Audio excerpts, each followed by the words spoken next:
Hebrews 12.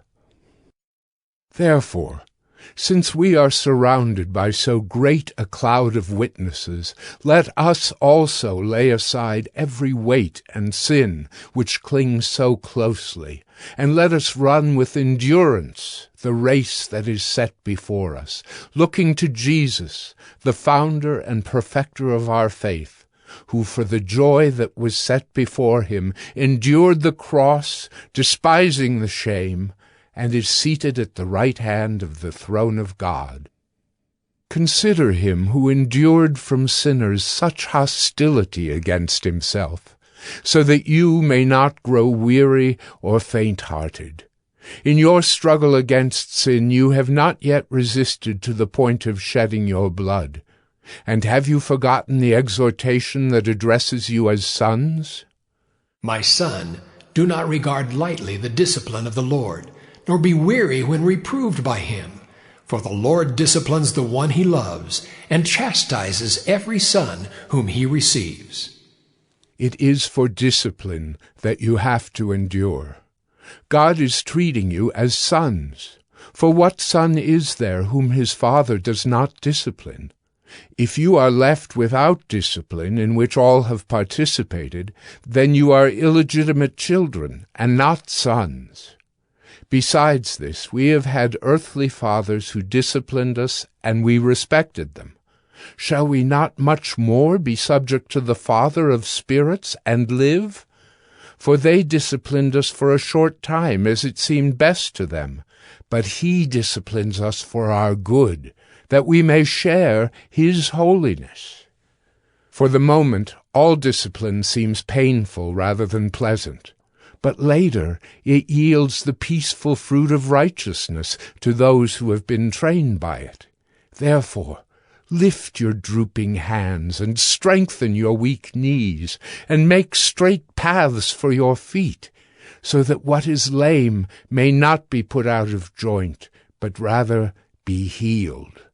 Strive for peace with everyone, and for the holiness without which no one will see the Lord.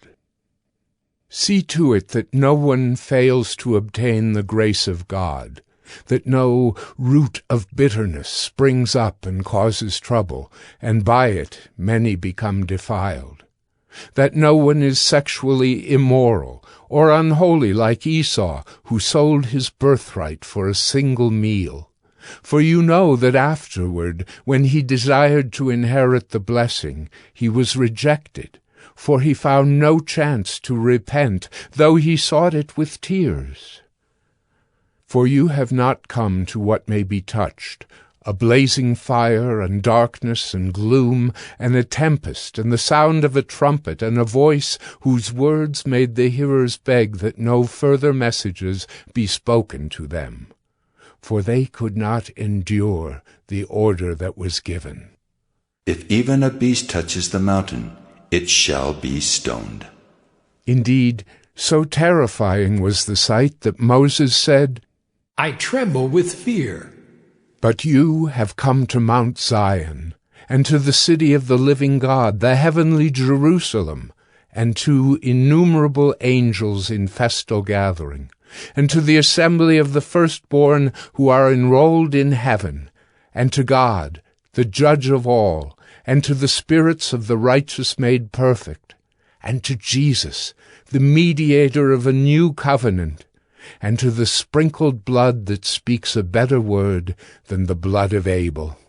See that you do not refuse him who is speaking. For if they did not escape when they refused him who warned them on earth, much less will we escape if we reject him who warns from heaven. At that time his voice shook the earth, but now he has promised, Yet once more I will shake not only the earth, but also the heavens. This phrase, yet once more, indicates the removal of things that are shaken, that is, things that have been made, in order that the things that cannot be shaken may remain. Therefore, let us be grateful for receiving a kingdom that cannot be shaken, And thus let us offer to God acceptable worship with reverence and awe, for our God is a consuming fire.